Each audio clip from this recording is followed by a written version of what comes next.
G'day guys, how you doing? And welcome to another one of my videos. Now, recently you might have seen me put up this post on my YouTube community page. And what I've decided to do is upgrade my PrimaLuce Eagle 4 computer. Now, before we go on any further, first of all, I just want to say, by doing this, you completely void your warranty. So if you are thinking about doing this yourself in the future, be knowing that if you stuff up, you've stuffed up. And there is no way you'll be able to replace your Eagle 4 computer, especially if it's under warranty. So that was one of the risks that I had to take, and thankfully it's paid off so far. But the main reason as to why I upgraded my Eagle 4 computer was purely based on the fact that I am running a triplet system. And the Celeron unit, which is the processor Celeron with the 4 gig RAM and 120 gig hard drive version of the Eagle 4, which I absolutely love, didn't have enough power. I started to find multitasking very difficult with it. So if you're just running a normal system, what I mean by normal, just one telescope, a guide scope, some software to run the system, the base model Celeron is completely fine. There are some unexpected things happen that I didn't expect would happen, if that makes sense. But I'll talk a bit about that a bit later on. But overall, the unit is great. I love it. You may have seen that I did upgrade my the RAM in my Celeron unit to 8 gig from 4 gig, and that made a big difference in the multitasking side of things there. So everything was great, but I am adding more and more to this system as we evolve, and it's becoming very hardware dependent. Who would have thought just adding an extra RASer would cause so many more things to scale up and have to be changed? It's one of the things I am learning about the triplet system. If only we could get a filter wheel for our RASers. I'm sure every single one of you RASer owners out there right now feel my pain on that, especially if you're imaging mono, even RGB these days, with the tri-bands filters. Anyway, so what did I do? Well, I removed my motherboard. Now, to give you a bit of an idea on the actual Eagle 4 computer system, I will open up my Eagle 4 and just explain on the whole, how I visualize and identify the whole system. Alright, so here we have the Eagle 4 internals of the computer. Now, one of the things I basically did when I was looking at this upgrade was to look at how the system was actually put together. And when you think about it this way, it's actually not too bad. So this section here is the Intel NUC. So this is your Intel NUC motherboard. And then this section here is your PrimaLuce Lab motherboard that they've developed. Now, how this system here connects up to your motherboard is basically via a USB. So as we can see here, we've got two external USB connections here, which connect onto your main board, which then produce connectivity to your USB ports there. And really, that's sort of about it. That's the only real connections you need to the motherboard, apart from your power. Now you can see here that this is your power cable right here, coming from the Eagle computer, and it connects onto, so here on the Intel NUC is the power connector right here. Now what I've had to do is solder the power cables underneath the board to that power connector, making sure that you've got positive and positive and negative on negative. And the only other modification I've had to actually do with this and I'll explain why in a minute.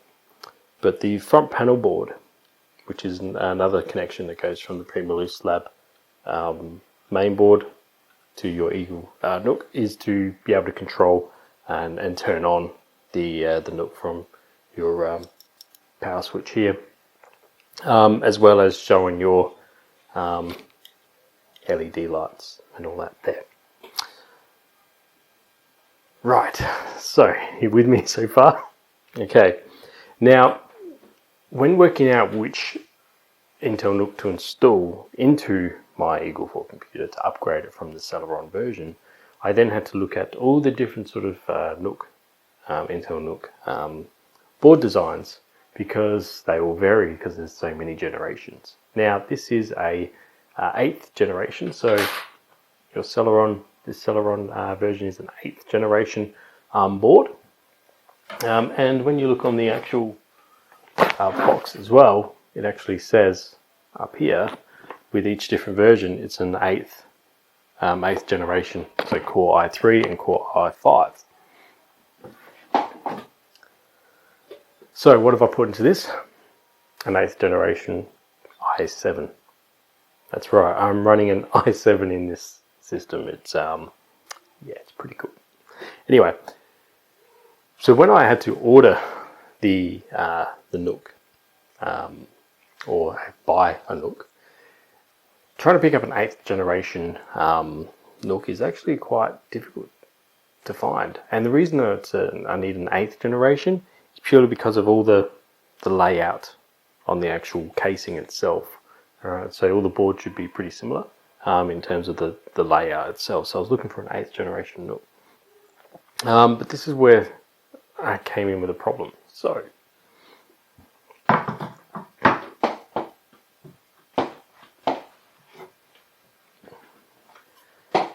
So here is my disassembled Intel Nook. And for the i7, I wanted a NUC 7 i7 DNH. Okay, so that board there should have been very similar in layout to the Celeron version. However, when this actually got to me, it wasn't that board that was in this Nook. It was the upgraded board. So there had to be some slight modifications of my Eagle 4 computer. Now, as you can see with this version here, I've got a memory card, a Wi-Fi card in here, and it's also got an M2 hard drive slot, where the other version didn't have the M2 hardware hard drive slot. So that's the version I was going for. Instead I got this version here. So there's a few different changes on the actual board itself, and that is the positioning of your devices here. So your HDMI ports, USB 3s, and your networking connection is a little bit different, as well as on this side here, and you can probably just hopefully see. There we go. So I had to make a slight alteration using my Dremel to make this opening here just a little bit larger, as well as we seem to have an opening here now where the snap cable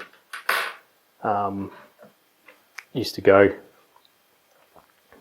on the Celeron board. So that doesn't have it with this this board here, so I'm going to have to maybe plug that hole there up.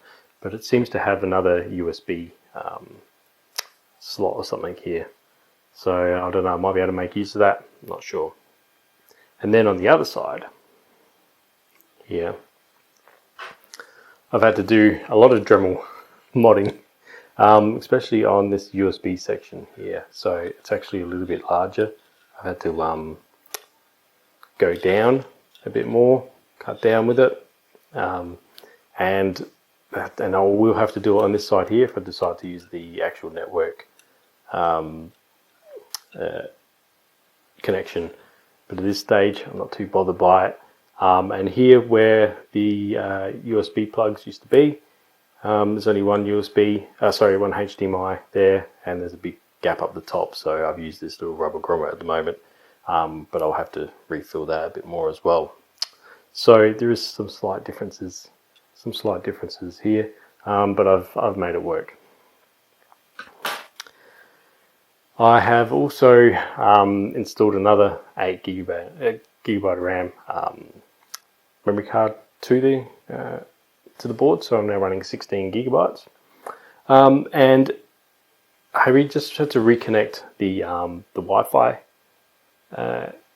antennas, so they just clip onto the little board that's here, and that's really about it. The GPS module and all that stays all the same on the Eagle 4 board, so there's no adjustments to that, and it was just a matter of just plugging everything into the unit itself.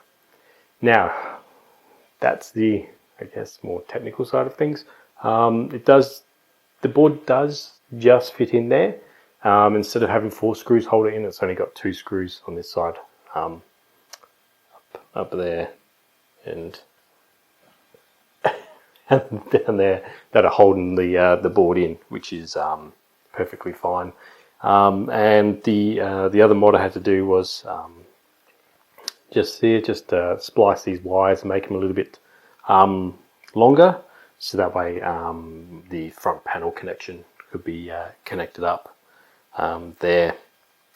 Alright, so you're probably wondering, with this mod, or this mod that I've done to my Eagle 4 computer, does everything still work?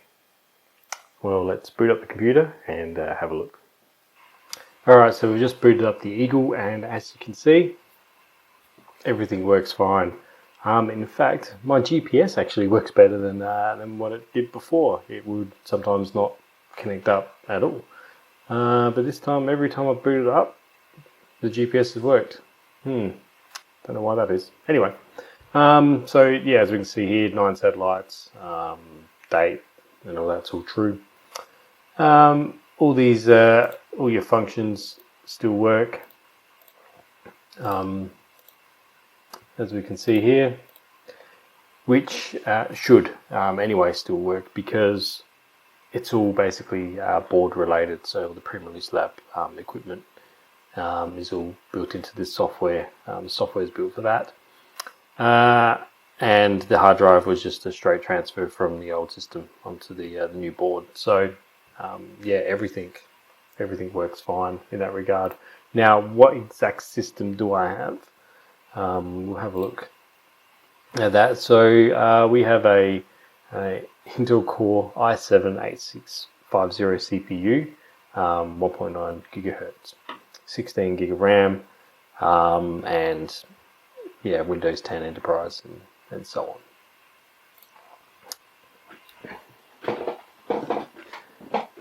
So as you can see, everything works fine, everything works great. In fact, I can multitask even more, so I can have even more windows up, and I've been playing around and trying that. I can even run Stellarium if I want to now, whereas before I couldn't really run Stellarium as well as have multiple Nina instances open, as well as PhD open. You know, so there was a lot of issues with the Celeron version in terms of computing power for my particular needs. As I said, when you're just running just a basic version, the only thing I would do is upgrade the RAM, and that's it. Maybe even the hard drive, and that's it. So if you had just a base version Eagle 4 Celeron, I would upgrade the RAM on it to 8, because I believe that 8 is basically the maximum you can go with this board, according to the Intel NUC website, and I would have probably upgrade the RAM as well. Now, let me know in the comments if you think I should upgrade my the hard drive. Now, let me know in the comments below if you think I should upgrade my hard drive to an M2. I'm pretty sure it's an M2 socket hard drive. And what do you think the benefits of doing that would be? Do you think it would be faster boot up times? Do you think it would just be everything would just work a little bit faster, especially with sending data from 3 cameras to the hard drive to be saved. So yeah, let me know in the comments below what you think of my hard drive setup. Now, what are the negatives about doing this? Well, one is that I had to use my Dremel to actually cut into the case a little bit around the ports to get that all to line back up. Again, because of the actual particular motherboard wasn't quite suited for it. And that took a lot of being very careful, because all the shavings, you have to make sure you clean them all right up, because a little bit of shaving, touching a bit of an electrical path, will short, and there goes your boards. So had to be careful there. I didn't really want to pull out the Eagle part of the computer, because that was a lot of power ports and everything else that had to come up, so I had to make sure that was all well shielded while I was using a Dremel, and then installed everything else afterwards. The other thing too is the fan. Now, it is a lot noisier than the previous. So with the Celeron, it was very quiet. With my i7 now, it is actually much louder, as well as I had to do a lot of BIOS adjustments in terms of the CPU fan speeds, and when it should kick in, when it shouldn't, and all that sort of thing. I've also been monitoring my CPU temperatures as well. And as you can see, just down the bottom here, I've got my CPU temperatures running there. So they seem to be hovering around about 30 degrees, and that's been pretty good. It does spike up to about 50, 60 degrees, but by then the fan's kicking in a bit more and it's bringing it back down again. So I believe that's still fairly okay. I think anywhere up to about 90 degrees is where you don't really want to be going anything really much over 90 degrees for a long period of time. It doesn't seem to do that. I've connected up to a mount, done some dry runs, and everything seems to run really well, really nice. The other thing that I can't say this for sure, so if you have an Eagle 4 computer with the Celeron chip, let me know in the comments below. Right? But I remote desktop into my Eagle 4 computer, and what I didn't realize was that the Wi-Fi on this was still connected up to my home internet Wi-Fi. So I was able to remote Wi-Fi into the Eagle computer, as well as the Wi-Fi still picking up the home internet, and I could still surf the internet on my Eagle 4 computer. I don't think I was able to do that before. The moment I connected to a different Wi-Fi, it will cut out the remote desktop. So I don't know if that's a difference in the Wi-Fi card that was installed. I know someone on my channel, when I mentioned about upgrading the RAM on my Eagle 4 computer, they mentioned about them upgrading their Wi-Fi card on the Eagle 4, and noticed it was much better.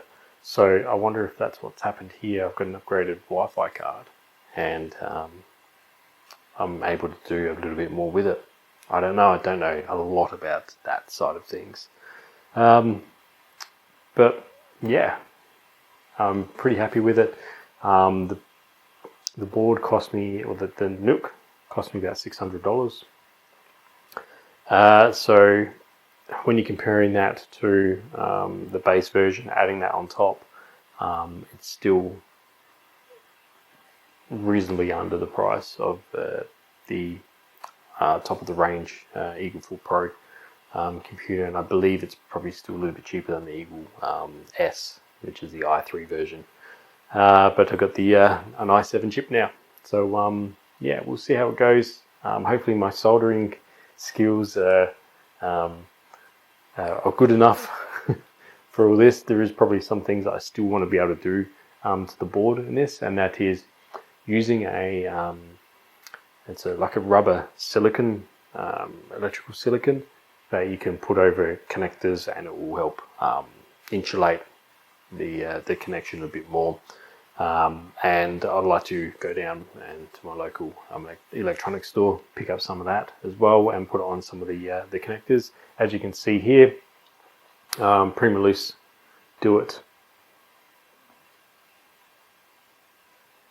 There.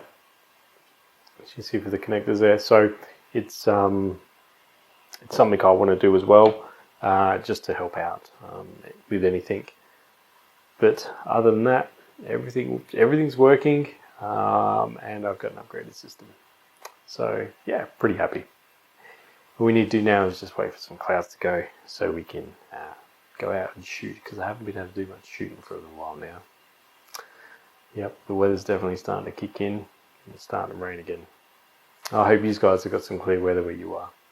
Alright guys, so that's it for me. I hope you've enjoyed this video. Don't forget to hit that like button, comment below what you think, and if this is the first video you've seen, please check out some of my others, and if you enjoy the content and you enjoy my videos, hit that subscribe button, please.